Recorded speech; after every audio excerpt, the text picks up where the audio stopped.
Assalamualaikum warahmatullahi wabarakatuh. Berjumpa lagi dengan Mimin. Kita lanjutkan saja ceritanya. Bab 3294 sampai bab 3295. Di arena yang remang-remang, lampu berkelap-kelip.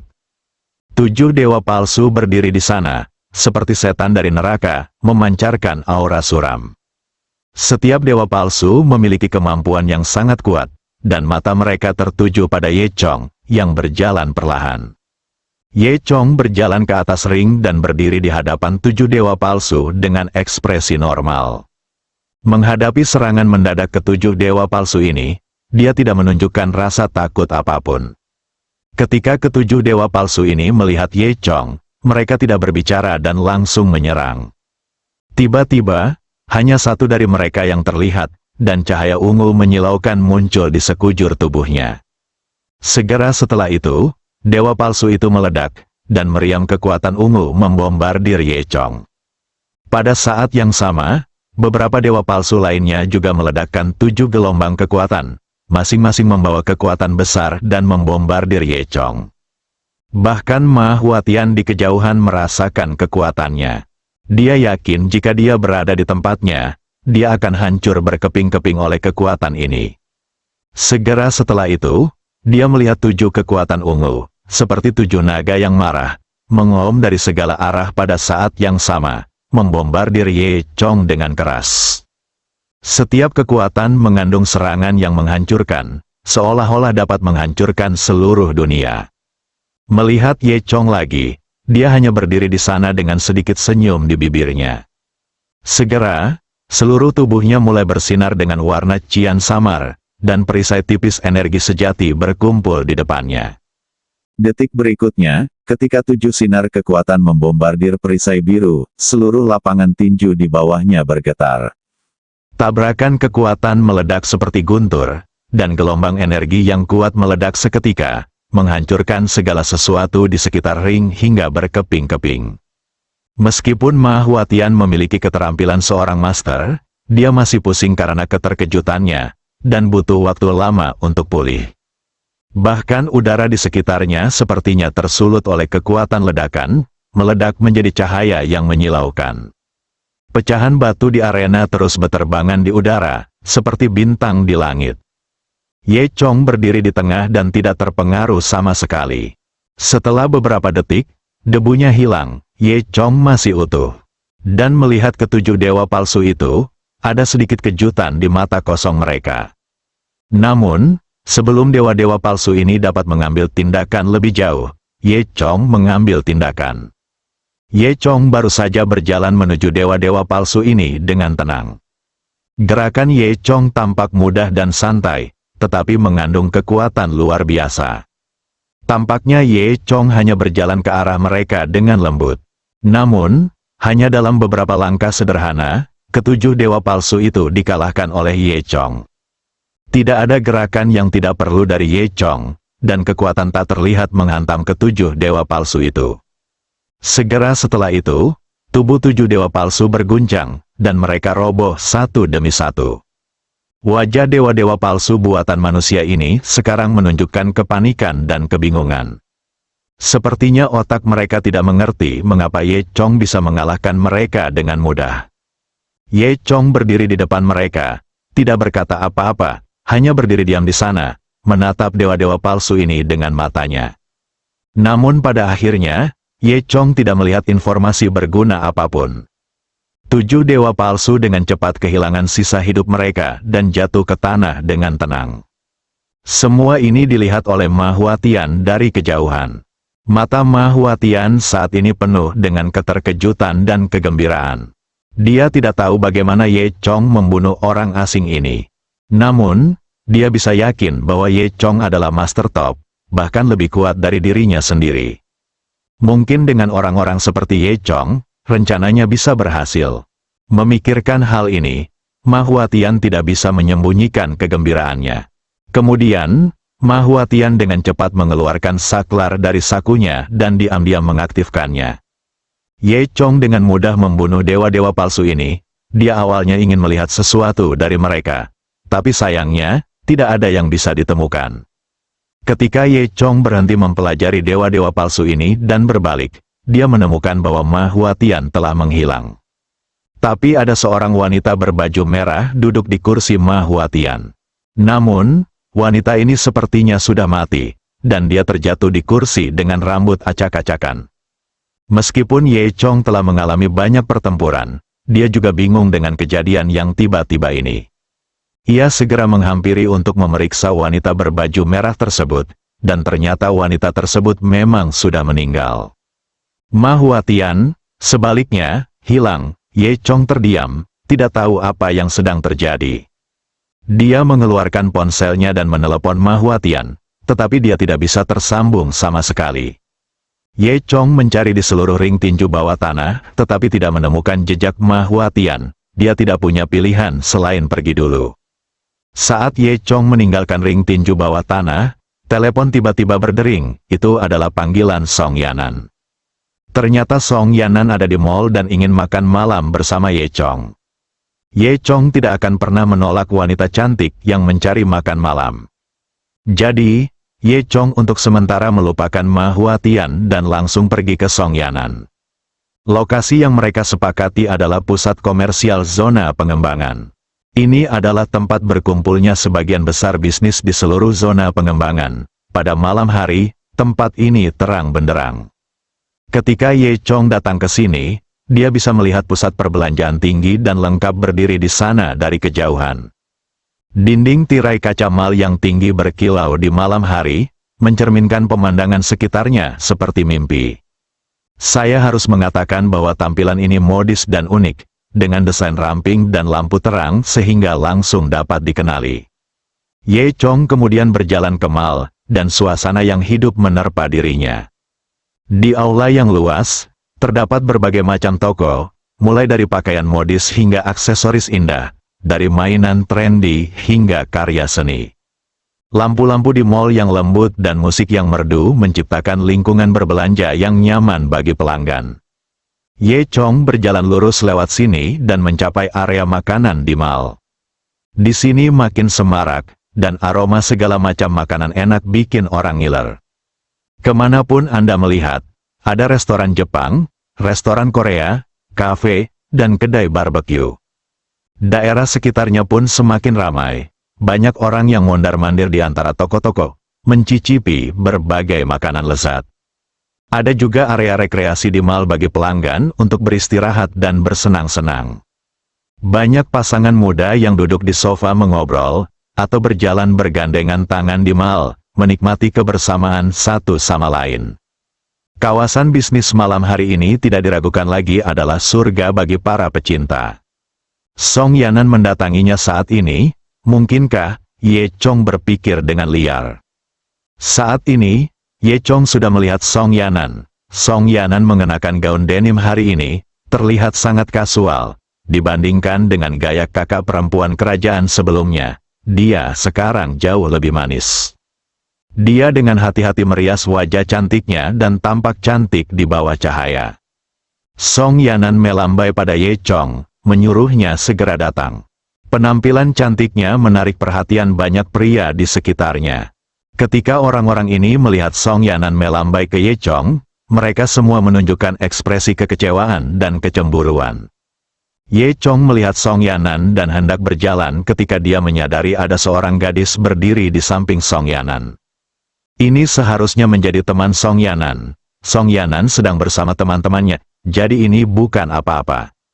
Namun, saat Ye Chong melihat penampilan gadis ini, hatinya tiba-tiba tergerak. Bukankah gadis ini adalah wanita yang sama yang meninggal di ring tinju bawah tanah sebelumnya? Ye Chong terkejut saat mengetahui bahwa teman Song Yanan sebenarnya adalah wanita berbaju merah yang meninggal mendadak di ring tinju bawah tanah. Namun saat ini, wanita tersebut tidak mengenakan pakaian berwarna merah, melainkan gaun berwarna kuning angsa, tidak berbeda dengan gadis pada umumnya.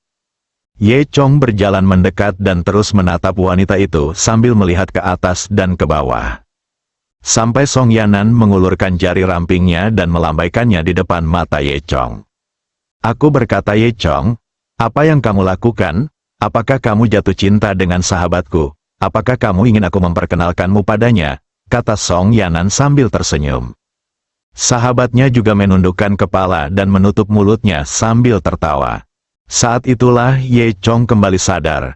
Yanan, apakah kamu sudah lama berada di sini? Ye Chong bertanya. Song Yanan mengangguk. Ya, saya datang ke sini ketika saya pulang kerja. Saya ingin menelepon Anda saat itu, tetapi ada sesuatu yang menunda saya. Bagaimana dengan dia? Apakah dia pernah bersamamu? Song Yanan memandang sahabatnya dan berkata sambil tersenyum, ini Wang Yao, kita bersama sepanjang malam, ada apa? Gadis bernama Wang Yao tersenyum dan berkata kepada Song Yanan, ini yang kamu katakan Ye Chong, kenapa kamu terlihat sangat aneh? Song Yanan juga tersenyum dan berkata, dia sebenarnya cukup baik, mungkin dia sedikit panik ketika melihat kecantikan sepertimu. Memang benar. Wang Yao ini bahkan lebih cantik dari Song Yanan. Namun, Ye Chong sedang tidak berminat melihat wanita cantik sekarang. Apakah kamu belum ke tempat lain sekarang? Ye Chong bertanya. Wang Yao menggelengkan kepalanya dan tersenyum. Tentu saja tidak, aku berkata, ini bukan teknik penjemputanmu. Ye Chong juga sedikit bingung. Mungkinkah mereka benar-benar terlihat seperti dua orang? Tidak mungkin. Ini terlalu kebetulan bukan? Tapi kalau dilihat, Wang Yao ini sama sekali tidak terlihat seperti hantu. Ye Chong harus menyerah untuk sementara waktu. Song Yanan tersenyum dan berkata, ayo pergi, Ye Chong, aku akan mentraktirmu makan. Dengan itu, mereka bertiga pergi ke restoran kelas atas di mall. 3 orang duduk di kursi dekat jendela, mereka duduk di meja bundar, dan tak lama kemudian meja itu dipenuhi berbagai macam makanan dan minuman. Song Yanan dan Wang Yao sedang mengobrol dengan gembira, terkadang berbisik dan terkadang tertawa. Song Yanan biasanya terlihat sangat serius di perusahaan, tapi Ye Chong jarang melihatnya begitu santai. Mungkin Song Yanan hanya bisa menunjukkan sisi ini di samping teman-temannya. Ye Chong bertanya-tanya bagaimana reaksi Song Yanan jika dia tahu bahwa sahabatnya Wang Yao benar-benar mati. Kedua gadis itu sepertinya sudah melupakan Ye Chong. Ye Chong tidak peduli, dan meminum minumannya sendiri sambil diam-diam mengamati Wang Yao untuk mengetahui bahwa seluruh permainan ini adalah hantu. Pelanggan lain di sekitarnya melirik iri dari waktu ke waktu. Menurut mereka, sepertinya Ye Chong menunjukkan humor dan kecerdasan yang luar biasa, membuat kedua wanita cantik itu sering mengangguk dengan senyuman di wajah mereka. Saat malam semakin gelap, lampu di pusat perbelanjaan perlahan meredup. Ye Chong dan kedua wanita cantik itu makan untuk waktu yang lama, dan itu belum berakhir sampai semua yang ada di meja dihilangkan. Setelah keluar dari restoran, Song Yanan berkata dengan malu bahwa dia harus pergi ke kamar mandi. Wang Yao juga menertawakannya karena putus asa. Kemudian, Song Yanan pergi ke kamar mandi, sementara Wang Yao dan Ye Chong menunggunya di luar. Sekarang Ye Chong dan Wang Yao sendirian. Dia mengambil kesempatan itu untuk bertanya, izinkan saya bertanya, apakah Anda pergi ke ring tinju bawah tanah? Wang Yao menggelengkan kepalanya, tidak, di mana tempat itu? Berhenti berpura-pura, saya melihatnya, Anda sudah mati. Tubuhmu ada di sana, kata Ye Chong sambil mengerutkan kening. Setelah Wang Yao mendengar ini, dia juga terkekeh. Ye Chong, kamu benar-benar menarik. Di mana aku mati? Apakah aku tidak melakukannya dengan baik di sini? Apakah kamu salah melihatnya? Jika Ye Chong salah melihatnya, aku harus mengatakannya bahwa Wang Yao memiliki temperamen yang sangat baik dan tidak marah seperti ini. Ketika Ye Chong hendak mengatakan sesuatu, Wang Yao berkata, oh, mengapa Yanan tidak keluar begitu lama? Apakah dia jatuh? Aku akan mencarinya. Saat dia mengatakan itu, dia melompat ke arahnya, berjalan menuju kamar mandi. Ye Chong menjadi semakin bingung. Setelah beberapa saat, Song Yanan tidak keluar, tapi Wang Yao keluar lebih dulu. Yang mengejutkan Ye Chong, Wang Yao sebenarnya mengenakan gaun merah. Itu adalah gaun merah yang dikenakan Ye Chong ketika dia menemukan Wang Yao tewas di ring tinju bawah tanah. Ye Chong melihat adegan ini dan mendengus, beraninya kamu membantah bahwa kamu bukan hantu. Meskipun dia tidak tahu kenapa, Wang Yao ingin mengenakan gaun merah ini untuk dirinya sendiri. Namun, Set pakaian ini membuat Ye Chong yakin bahwa Wang Yao pastilah gadis yang meninggal. Wang Yao tampak bingung. Apa yang kamu bicarakan? Mengapa kamu masih memanggilku hantu? Itu bukan hantu. Mengapa kamu memakai warna merah? Dia cukup skeptis pada awalnya, tapi saat melihat gaun merah ini, Ye Chong menjadi sangat yakin. Faktanya, Ye Chong sudah menggunakan mata Dewa Naga, tapi dia masih tidak bisa melihat menembus Wang Yao. Sekarang Ye Chong berpikir bahwa ini pasti mantra mendalam yang tidak bisa dia tembus. Wang Yao cemberut, menghentakkan kakinya dan berkata, bajuku sedikit kotor. Kebetulan aku punya yang baru, jadi aku memakainya. Aku juga ingin bertanya padamu apakah itu terlihat bagus. Tapi kamu sebenarnya mengatakannya tampak seperti hantu. Oke, saya akan mengubahnya kembali. Setelah mengatakan itu, Wang Yao berbalik dan pergi ke toilet lagi. Ye Chong terdiam dan tidak mengerti apa yang sedang dilakukan Wang Yao. Namun tak lama kemudian, Song Yanan keluar lebih dulu. Setelah dia keluar, dia terkejut karena tidak melihat Wang Yao. Di mana Wang Yao? Song Yanan bertanya. Sebelum Ye Chong bisa menjawab, Wang Yao sudah keluar dari toilet lagi. Dia berganti kembali ke gaun kuning angsa. Aku di sini, Wang Yao berkata sambil tersenyum. Ye Chong memiliki ekspresi gelap di wajahnya, berpikir bahwa dia akan segera mengubah wajahnya. Wang Yao memeluk lengan Song Yanan dan berkata kepada Ye Chong sambil tersenyum, bagaimana? Apakah kamu pikir aku masih terlihat seperti hantu? Apa, Ye Chong? Kamu bilang Yao Yao terlihat seperti hantu? Ini keterlaluan, kata lagu Yanan. Ye Chong tersenyum canggung. Dia tidak mengerti mengapa Wang Yao secara khusus membiarkan dia melihat gaun merah itu. Namun, dia sangat yakin pasti ada yang salah dengan Wang Yao ini. Karena tidak ada cara untuk menangkapnya sekarang, mari kita lakukan selangkah demi selangkah. Ye Chong berpikir dalam hati. Setelah itu, ketiga orang itu meninggalkan mall. Arah pulang Wang Yao persis berlawanan dengan arah Ye Chong dan Song Yanan, jadi dia pergi lebih dulu. Ye Chong mengirim Song Yanan pulang. Keduanya berjalan bersama di jalan pejalan kaki pada malam hari, berjalan-jalan santai. Ada lampu terang di kedua sisi jalan, memantulkan jalan dengan jelas. Angin sepoi-sepoi bertiup kencang, membawa serta aroma makanan lezat di kejauhan dan gemerisik dedaunan. Song Yanan tampak tenggelam dalam suasana indah ini. Langkahnya ringan dan lambat, seolah sedang menikmati ketenangan dan romansa.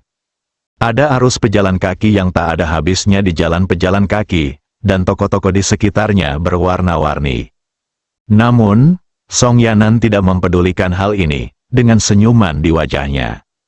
Ye Chong berpikir sejenak dan memutuskan untuk menjelaskannya kepada Song Yanan. Yanan, Wang Yao ini, sebaiknya kamu mengurangi kontak dengannya di masa depan. Song Yanan bertanya dengan bingung. Mengapa? Wang Yao ini, dia adalah hantu. Song Yanan terkekeh. Ye Chong, kapan kamu belajar melihat hantu? Kamu benar-benar keterlaluan. Aku gadis yang baik. Kenapa kamu selalu mengatakan bahwa aku hantu? Bersambung.